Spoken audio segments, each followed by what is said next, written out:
Today, we're diving into a fun and modern English word that perfectly describes a common human experience.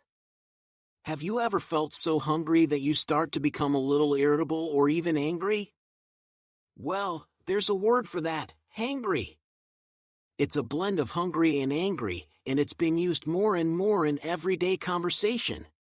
Let's break down the word hangry.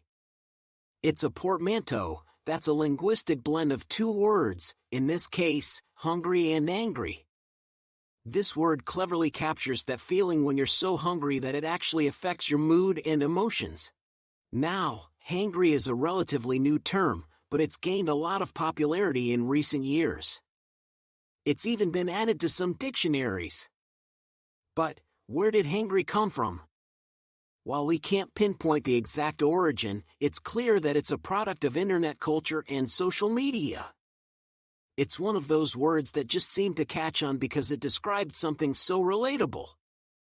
Let's look at the formal definition and see how to use hangry in a sentence. The word hangry is a colloquial blend of the words hungry and angry, used to describe a state of anger or irritability resulting from being hungry.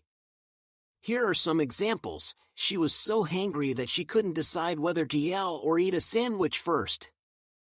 I missed lunch today, and now I'm starting to feel really hangry. Sorry for snapping at you earlier, I was just hangry.